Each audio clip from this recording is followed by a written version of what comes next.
അമ്മ എന്ത് പണിയെ കാണിക്കുന്നത്? അമ്മയ്ക്ക് കുടുംബകാര്യങ്ങൾ നോക്കുന്ന ഭാരമായി തുടങ്ങിയെങ്കിൽ ഈ താക്കോൽ കൂട്ടങ്ങൾ ഏൽപ്പിക്കേണ്ടത് എന്നെയല്ലേ? കൽപ്പനയില്ലേ മൂത്ത മരുമോള്? പിന്നെ കൽപ്പന ഒഴിവാക്കി ഇന്നലെ വന്ന് കയറി ഇവൾക്ക് കൊടുക്കുന്ന എങ്ങനെയാ? ഇത് എന്റെ ഇഷ്ടോ. ആഹാ, അങ്ങനെ അമ്മയുടെ ഇഷ്ടം മാത്രം ഈ കുടുംബത്തിൽ നടപ്പാക്കാൻ പറ്റില്ല. ഓ, ഈ താക്കോൽ കൂട്ടം കയ്യിൽ വെക്കാൻ എനിക്കാണ് അവകാശം. എനിക്കിത് കിട്ടിയേ പറ്റൂ. യോഗ്യതയുള്ള ഒരുത്തി കണ്ടുപിടിച്ചിരിക്കുന്നുണ്ടില്ലേ? കൃത്യമായൊരു മേൽവിലാസം ഉണ്ടോ? ജനിച്ചത് ആർക്കാണെന്ന് പോലും അറിഞ്ഞൂടാ. ഉർവശി, മതി. രാധയുമോളുടെ അയോഗ്യതകളാണ് നിനക്ക് പറയാനുള്ളതെങ്കിൽ എനിക്ക് യോഗ്യത പറയാൻ ഒരുപാടുണ്ട്.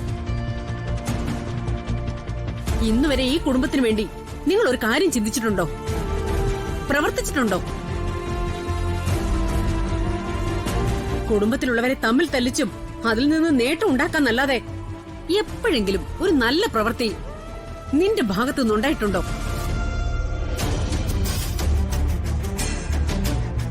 പിന്നെ കുടുംബകാര്യങ്ങൾ ഏൽപ്പിക്കാൻ മൂത്ത മരുമകളെന്നോ ഇളയ മരുമകളെന്നോ എന്നുള്ള വ്യത്യാസമില്ല. എല്ലാവരെയും ഒരേ കണ്ണി കണ്ട് കുടുംബത്തെ മുന്നോട്ട് കൊണ്ടുപോകാൻ കഴിവുള്ളത് ആർക്കാണോ അവരുടെ കയ്യിലാണ് ഇത് ഏൽപ്പിക്കേണ്ടത്. അങ്ങനെയാണ് ആചാരം.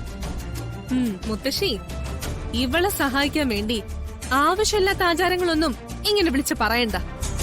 അല്ലെങ്കിൽ തന്നെ ഇതെന്താ രഹസ്യമായ ഏർപ്പാട്? ഇവിടെയുള്ള ഈ കുടുംബത്തുള്ള ബാക്കി ആർക്കും ഒന്നും അറിയണ്ട. അതെ, വരുണും ഏട്ടനും എങ്ങോ കിടക്കുന്ന സൂര്യയും എല്ലാവരും ഇത് അറിയണ്ടേ? നാളെ സൂര്യ തിരിച്ചു വന്ന് അവന്റെ ഭാര്യയെ ഒഴിവാക്കിയതിന് പരാതി പറഞ്ഞ ഏട്ടത്തി എന്ത് ചെയ്യും? സൂര്യ അങ്ങനെ പറയില്ല. ഓ, പ്രത്യേകിച്ചും രാധികയുടെ കാര്യത്തില്. അമ്മേ, രാധികയുടെ ദേഹത്തെ പ്രേതബാധയുണ്ടെന്ന് പൂജാരി ഒരിക്കൽ പറഞ്ഞതാ. അത് മാറിയോന്ന് ഇതുവരെ വ്യക്തമാക്കിയിട്ടില്ല. ഓ, തുടങ്ങിയോ പ്രേതബാധയുടെ കഥ? അതിനർത്ഥം പൂജാരിയുടെ കയ്യിൽ നിന്ന് കിട്ടിയ തല്ല് രണ്ടുപേരും മറന്നുപോയിന്നായിരിക്കും അല്ലേ? എന്താ, അദ്ദേഹത്തെ ഒന്നുകൂടി വരുത്തണമെന്നുണ്ടോ? എന്റെ തീരുമാനത്തെ ചോദ്യം ചെയ്യാൻ വേണ്ടി രണ്ടുപേരും ഇവിടെ നിൽക്കണമെന്നില്ല.